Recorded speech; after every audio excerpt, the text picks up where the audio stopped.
বৈষম্য বিরোধী ছাত্র আন্দোলন বিজয়ের দ্বার প্রান্তে বলে মন্তব্য করেছেন বিএনপি মহাসচিব মির্জা ফখরুল ইসলাম আলমগীর। ছাত্রদের যৌক্তিক আন্দোলনে শুধু সমর্থনই নয়, সর্বাত্মক সহযোগিতার আশ্বাসও দেন তিনি। কোটা আন্দোলনে শত শত ছাত্রকে হত্যা করে সরকার গণকবর দিয়েছে বলে জানান মির্জা ফখরুল। কারাগারে রাজনৈতিক বন্দীদের সাথে অমানবিক আচরণের অভিযোগও করেন তিনি। বিএনপি নেতা আমির খসরু মাহমুদের চৌধুরীর বাসায় গিয়ে এসব কথা বলেন মির্জা ফখরুল। আব্দুল আহাদের প্রতিবেদন। চলমান বৈষম্য বিরোধী আন্দোলনে শুরু থেকেই সমর্থন দিয়ে আসছে বিএনপি। এবার বিভিন্ন রাজনৈতিক দলকে তাদের কর্মসূচিতে পাশে ও মাঠে নামার আহ্বান জানিয়েছে বৈষম্য বিরোধী আন্দোলন। ছাত্রদের যৌক্তিক আন্দোলনে শুধু সমর্থন নয়, সর্বাত্মক সহযোগিতা করা হবে বলে জানান বিএনপি মহাসচিব। পাশাপাশি দেশবাসীকে শিক্ষার্থীদের আন্দোলনে সহযোগিতা করার আহ্বান জানান তিনি।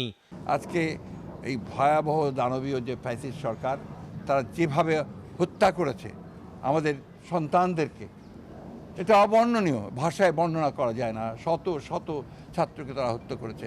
আবারও যখন আমরা দেখতে পাই যে তাদেরকে গণকবর দেওয়া হয়েছে, যে ছাত্রদের এই যৌক্তিক আন্দোলন, এই আন্দোলনে আমাদের শুধু সমর্থন নয়, আমাদের সর্ব রকমের সহযোগিতা সমর্থন তাদের সঙ্গে থাকবে।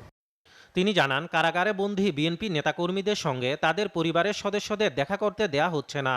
নেতাকর্মীদের নির্যাতন করা হচ্ছে বলে অভিযোগ করেন মির্জা ফখরুল ইসলাম আলমগীর।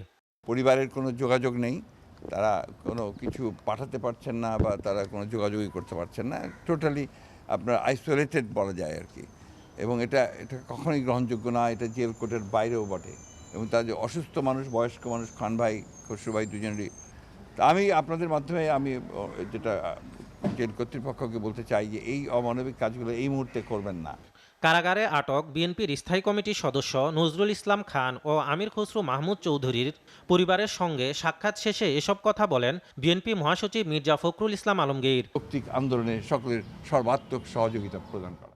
আব্দুল আহাদ, এসএ টিভি, ঢাকা।